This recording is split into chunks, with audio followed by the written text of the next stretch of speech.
what readers need to be cognizant of is that almost every historical document or text or chronicle that's ever been written is typically disputed by, like, some scholars will say that this is the authentic chronicle or text from this person, or this is the authentic account about this figure's life in history. And then other scholars will totally debunk it and say that it's garbage. So what I think we need to realize is that everything that we base our version of what's real in terms of our historical account is disputed and debated and may or may not be accurate. So, but one thing I've found with some of the best historical fiction and fantasy I've ever read, it typically doesn't focus on just the main character. And I think it's those secondary characters or auxiliary characters. Some of them are real life people, but maybe minor people who weren't really covered well in textbooks, or totally made up and fictionalized, relatives, especially your friends or comrades of these historical figures. I think those are some of the best historical fiction I've read. Focuses that. I love, for example, Stephen's. I've only read the first book in his trilogy, but for example, Steve will know this. There's the Secret History of the Mongols, right? Going back to this, this idea about what's authentic and what's not.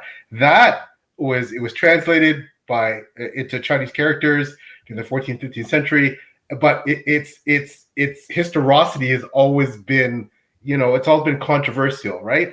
Some people think that it has no historiographical value. Some people think that, it's the real deal, and part of it is because there's an anonymous author in there that's very critical of Genghis Khan. But then, so for some people that's almost sacrilege, right? Mm. But the beauty of what you can do with the fiction part is, okay, well, yeah, that's great, but I'll write about this minor character that there isn't a lot of information about in the history that's related to Genghis Khan, and make them, this rich, character, or I'll just make up a character, that's associated with them. And so that's what I love about, and I think that's a great way to keep your history balanced when you're writing historical fiction or fantasy. That's a great point.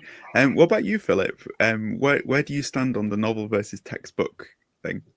Yeah, I just want to riff off some of the great points that all three of you guys made, and starting with PL's point about the unreliability of history and the fact that we, in every era, interpret history through our own lens, through our own worldview, which colors the way we express that history. And then the next generation will debunk some of our interpretations because of that. And we're not even sure what all of our limitations are, because, we live with them in any given era. I'm sure, I read a lot about how 19th century historians like Edward Freeman and William Stubbs interpreted history and emphasized the freedom-loving nature of the Germanic tribes and how that translated into a sort of proto-democracy. And that all got completely debunked, after the 19th century. But everybody pretty much thought that was truth. That was the version of history that they had. So we see that again and again. And I think that we ought to approach history with a certain humility, having seen that over and over again. And at the same time, we try our best to strive for the authenticity as much as we can, knowing that we're probably going to fail in some ways. But this also, I think, really goes nicely with the point that both Stephen and Phil were making about how, as you're writing fiction that is rooted in history, there's a certain point where you have to realize that it's story first. You need to write a compelling story. Historical authenticity is important, but what's more important is that you're writing a compelling story. I think that's what I was hearing. You tell me if I'm wrong. But I think that's a really essential point, actually, because we're writing fiction. In fact, all history is in some sense a fiction. You look at it that way. It is a fiction that we impose on the past in order to make sense of it. It's a narrative that we impose on the past based on the evidence we have at hand and our own particular lenses through which we see it all.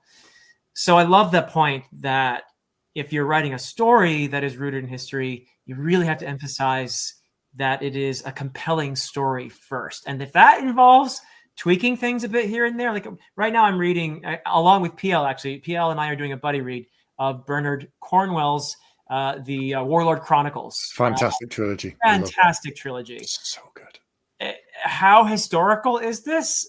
Yeah, I mean, Cornwell knew what he had to do. He does this in the Saxon books as well, where he'll move things around. He'll move a battle here or there according to the need of the story.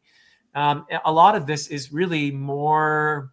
I mean, he gives you the feel of Dark Age Britain in a way that very few Arthurian tales do. But at the same time, he's making up whole places and characters, and and he's inventing stuff, and a lot of it is based on myth and legend and whatnot. So it's not. I don't know if historical fiction is even the right word at this point for what this is. I don't have a better one necessarily, but I love what he does in here. He's writing a compelling story that has the ring of authenticity because he's done his homework. He is rooted in that history. He has delved into Dark Age Britain and given us the feel of it. And maybe that's more important than sticking to the exact historical sequence and the facts and everything else. Yeah.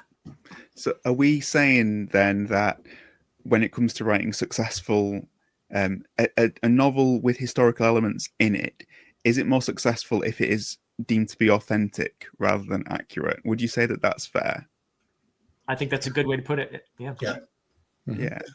So I guess the thing that we've been talking about is really about you can't spell history without story, and you need to be a storyteller and a historian in that order rather than the other way around, which is really good advice for anybody who wants to get into this. Obviously, when somebody does take the plunge and they say, yeah, I'm going to include history in my novel, the first thing they're going to want to do is research. So I want to talk a little bit about research because, as you alluded to earlier, that in itself is its own thing.